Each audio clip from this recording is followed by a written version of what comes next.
Hi friends, welcome to AKP kitchen. இன்றைக்கி நம்ம கிச்சனில் என்ன பார்க்க போகிறோன்னா, நிறைய பேர் எனக்கு வந்து நீங்கள் கமெண்ட் கொடுக்குறத பார்க்கும்போது என்னென்னா, நிறைய பேர் லஞ்ச் பாக்ஸ் ரெசிபி அந்த மாதிரி கேட்டிருக்கீங்க. ஒரே ஒரு சாதமாக, கலரி சாதமாக அந்த மாதிரி ஈஸியாக செய்யக்கூடியதாக கேட்டிருக்கீங்க. ஸோ நமக்கு இருக்கிறதுல ஈஸியாக எப்படி தக்காளி சாதம் பண்ணணும் தான் பார்க்க போகிறோம். ஆக்சுவலாக பார்த்தீங்கன்னா, ஒரு அந்த குக்கர் விசில் வந்து ஆஃப் பண்ணணும், அவ்வளோதான். அந்த அளவுக்கு ரொம்பவே ஈஸி. சும்மா கண்டதெல்லாம் போட வேணாம். இப்போ கொத்தமல்லி, புதினா எதுவுமே கிடையாது. ரொம்பவே ஈஸியாக எங்கள் அம்மா வந்து எனக்கு சின்ன பிள்ளையில செஞ்சு கொடுப்பாங்க. நம்ம காலேஜுக்குலாம் போகும்போது ரொம்ப ஈஸியாக இருக்கும். அவங்க சாதத்தை செஞ்சுட்டு கூட வடிச்சிட்டு கிளறுவாங்க. பட் நம்ம குக்கர்லேயே வச்சிடலாம். ரொம்ப ஈஸியான மெத்தடில் இன்றைக்கி நம்ம பார்க்க போகிறோம். ஓகேங்களா? இன்றைக்கி நம்ம வந்து குக்கரில் தான் வைக்க போகிறோம். சரியா? கொஞ்சமாக வைக்க போகிறோம். ஒரே ஒரு டம்ளருக்கு மட்டும் நம்ம வந்து அரிசி எடுத்து ஊற வச்சுக்கோங்க. இது வந்து பச்சரிசியில் நீங்கள் செஞ்சாலும் ஓகே தான். இல்லை நார்மலாக இருக்க புழுங்கல் அரிசியில் நீங்கள் ஓகே எடுத்துக்கிட்டாலும் ஓகே தான். நான் ஒரு டம்ளர் புழுங்கல் அரிசி எடுத்திருக்கேன். இப்போ குக்கர் வந்து கொஞ்சம் அடுப்பில் வச்சுட்டு இப்போ வந்து நம்ம ஒரு 2 ஸ்பூன் மட்டும் ஆயில் ஊற்றிக்கலாம். ஓகே? என்னென்னா நமக்கு கொஞ்சம் இந்த மாதிரி கிளறின சாதத்துக்கு கொஞ்சம் ஆயில் கொஞ்சம் கூட இருந்தால் நல்லாயிருக்கும். ஒரு டம்ளர் தான் நான் போடுறேன். கொஞ்சம் கூட போட்டுக்கோங்க, அப்போ இன்னும் நல்லாயிருக்கும். இதுக்கு நான் வந்து ஒரே ஒரு டம்ளர் அரிசிங்க பார்த்தீங்கன்னா ரொம்பலாம் எடுக்கல. ஒரு டம்ளர் தான் அரிசி எடுத்து நான் ஊற வச்சுருக்கேன். அதுக்கு இந்த மீடியம் சைஸில் ஒரு 3 தக்காளி எடுத்துக்கோங்க. ஏன்னா இது தக்காளி சாதம், கழுவி வச்சுருக்கேன் தக்காளி. இது வெறும் 3 தக்காளி மட்டும் போட்டு நம்ம பண்ண போகிறோம். இதில் நான் வந்து பட்டை, கிராம்பு, ஏலக்காய் எதுவுமே கிடையாது. வெறுமனே நான் எப்படி செய்கிறேன்னு பாருங்களேன். எண்ணெய் சூடாயிடுச்சு. நான் வந்து ஒரு பெரிய சைஸ் வெங்காயத்தை எடுத்துருக்கேன். அது நீல வாக்கில் வெட்டணும். என் மருமகளை கட் பண்ண சொன்னால் அவள் குட்டி குட்டியாக கட் பண்ணிட்டான். ஓகேங்களா? நீங்கள் நல்லா நீளமாக வெட்டிக்கோங்க. வெங்காயம் வந்து வதங்கும் போதே இந்த மாதிரி 2 பச்சை மிளகாய். ஓகேங்களா? பச்சை மிளகாய் எப்பவும் போட்டுக்கோங்க. அது வந்து ஒரு வாசனைக்கு சூப்பராக இருக்கும், ஒரு ஃப்ளேவருக்கு. காரத்து கிடையாது. இது அந்தளவுக்கு காரம் ரொம்ப இறங்குமான்னு கிடையாது. பட் அந்த ஃப்ளேவர் வந்து நமக்கு ரொம்ப நல்லாயிருக்கும்.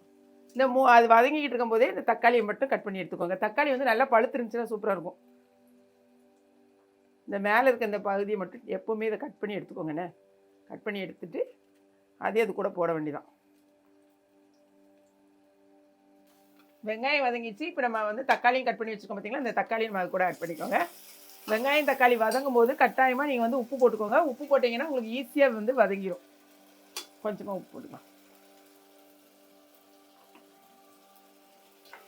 நிறைய பேர் என்னுடைய வீடியோவில் நீங்கள் கேட்குறது உப்பு வந்து பிங்க் கலரில் இருக்குது, பிங்க் கலரில் இருக்குன்னு கேட்குறீங்க. இது வந்து ராக் சால்ட். ஓகேங்களா?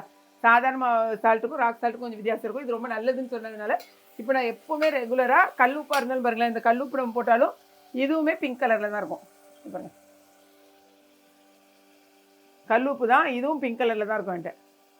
ஆனால் கொஞ்சம் ரேட்டு ஜாஸ்தி, 100 ருபீஸ்க்கு மேலே ஒரு பாக்கெட்டு. பட் இது உடம்புக்கு நல்லதுன்னாங்க. சரி எதுக்கு சொல்லிட்டு அதுதான் இப்போ நம்ம யூஸ் பண்ணுறது. நிறைய பேர் கேட்குறீங்க, அதனால் சொல்லிட்டேன். நல்லா தக்காளி கொஞ்சம் வதங்கட்டும். அதுக்கப்புறம் வெறும் இஞ்சி பூண்டு பேஸ்ட் மட்டும் நம்ம ஆட் பண்ண போகிறோம். இப்போ வெங்காயம் தக்காளி பார்த்தீங்கன்னா நல்லா வதங்கிடுச்சு பாருங்கள். இந்த அளவுக்கு உங்களுக்கு நல்லா வதங்கிடணும். தக்காளி பார்த்தீங்களா, நம்ம உப்பு போட்டோன்னா நல்லா வந்து கொஞ்சம் இதாக இருந்தால் கூட நல்லா வதங்கிடும். இந்த அளவுக்கு வதங்கினதுக்கப்புறமா நம்ம இப்போ வந்து பட்டை, கிராம்பு, ஏலக்காய் எதுவுமே போடல. அதனால் கொஞ்சம் வந்து இஞ்சியை, இது வந்து ரொம்ப குட்டி ஸ்பூன். ஆமாம், இஞ்சி பூண்டு 2 தான். சாரி இஞ்சி பூண்டு 2 சேர்ந்து அந்த பேஸ்ட் இருக்குது பார்த்தீங்களா, அதை வந்து ஒரு ஃபுல் ஸ்பூனுக்கு போட்டுக்கோங்க. ஓகே? போட்டுட்டு அந்த பச்சை வாசனை பிறகு கொஞ்சம் லைட்டு கொஞ்சோண்டு ஒரு 1/4 ஸ்பூன் மட்டும் கரம் மசாலா போட்டுக்கலாம். கொஞ்சோண்டு. இது உங்களுக்கு கூட பிடிக்கணும் பரவாயில்ல. நான் வந்து அந்த ஃப்ளேவர் தான் எனக்கு தேவைங்கிறதுக்காக சும்மா கொஞ்சமாக கரம் மசாலா ஆட் பண்ணியிருக்கேன். இப்போ காரத்துக்கு நம்ம வந்து வெறும் காஞ்ச மிளகாய்த்தூள், தனி மிளகாய் தூள், அது உங்களுக்கு எவ்வளோ தேவையோ போட்டுக்கோங்க. நம்ம பிள்ளைகள் நிறைய சாப்பிடுவாங்க, அதனால் இந்த ஸ்பூனுக்கு ஒரு ஸ்பூன். ஒரு டம்ளருக்கு கரெக்டாக ஒரு ஸ்பூன். மற்றவங்க நீங்கள் வந்து காரம் மட்டும் நீங்கள் உங்களுக்கு ஏற்ற மாதிரி நீங்கள் ஆட் பண்ணிக்கணும். ஓகே? அவ்வளோதான். போட்டு ஒரு நல்ல வதக்கிட்டு கொஞ்சமாக மஞ்சள் சேர்த்துக்கலாம்.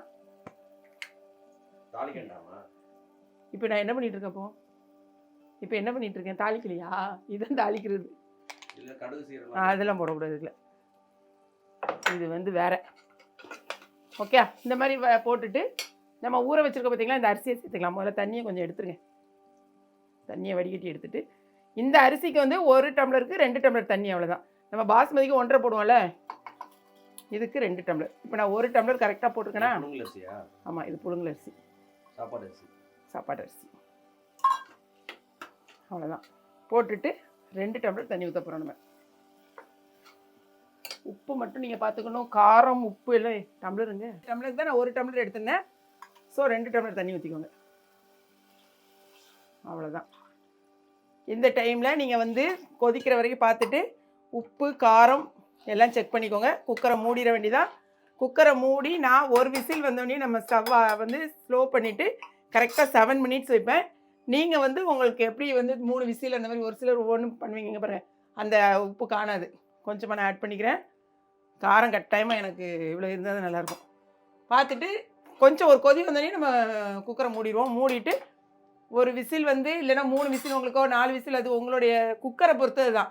நான் ஒரு விசில் வந்தோடனே எப்போவுமே ஸ்டவ் சிம் பண்ணிவிட்டு 7 மினிட்ஸ் கரெக்டாக இருக்கும் எனக்கு. அதுதான். இந்த மாதிரி கொதிக்க ஆரம்பிச்சதுக்கப்புறமா மூடிடுங்க. ஆக்சுவலாக மற்றபடி நம்ம பண்ணுறோம் பார்த்தீங்களா, கொத்தமல்லி புதினா பட்டை கிராம்பு அதெல்லாம் போட்டேன்னா வந்து ஒரு மாதிரி கிட்டத்தட்ட ஒரு பிரிஞ்சி டேஸ்ட் வந்துடும். அதாவது குஸ்கா சொல்லும் பார்த்தீங்களா, அந்த மாதிரி டேஸ்ட் வந்துடும். எதுவுமே சேர்க்காம இந்த மாதிரி பண்ணுறதா ரியலாக பண்ணக்கூடிய ஒரு தக்காளி சாதம். ஸோ ஒரு டைம் நீங்கள் இந்த மாதிரியும் ட்ரை பண்ணி பாருங்கள். கட்டாயமாக உங்களுக்கு வந்து பண்ணிவிட்டு எனக்கு ஃபீட்பேக் சொல்லுங்கள். ரொம்ப ஈஸி. அதாவது உங்களுக்கு ஸ்டெப் பை ஸ்டெப்பாக நாங்கள் சொல்லிக் கொடுத்ததுனால கொஞ்சம் பெருசு மாதிரி தெரியும். அப்படிலாம் ஒன்றுமே கிடையாது. போட வேண்டியது 5 நிமிஷத்தில் குக்கரில் விசில் வந்தோடனே ஆஃப் பண்ண வேண்டியது, அவ்வளோதான்.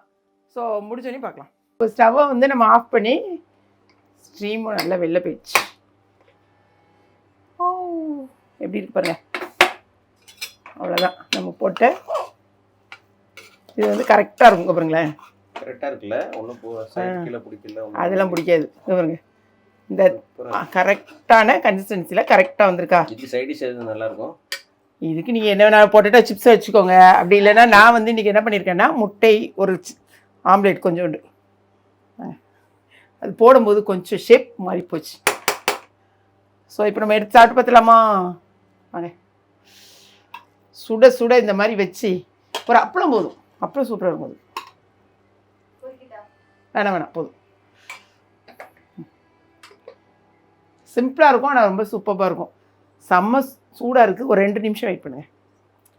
ஆக்சுவலாக இதுக்கு அப்பளம் சிப்ஸு அது மாதிரி வச்சு சாப்பிட்டீங்கன்னா ரொம்ப நல்லாயிருக்கும். நான் வந்து ஒரு முட்டை ஆம்லேட் போட்டுக்கோங்க. ஓகேங்களா? இது வந்து பார்க்கும் போதே உங்களுக்கு எப்படி தெரியுது பார்த்தீங்களா? இதில் நீங்கள் சின்ன பிள்ளைகளுக்கு செஞ்சு கொடுக்குறதுனா கொஞ்சம் நெய் ஆட் பண்ணிக்கோங்க. ஓகே? அப்படியே உதிரி உதிரியாக உங்களுக்கு தலை தக்காளி சாதம்.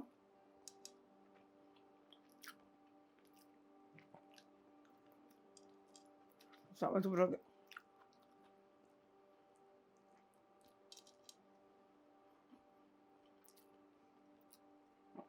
வீட்டில் ஒன்றுமே இல்லைன்னா இந்த மாதிரி ஒரு நாள் வந்து இந்த தக்காளி சாதம் ட்ரை பண்ணி பாருங்கள். ரொம்ப சூப்பராக இருக்குது.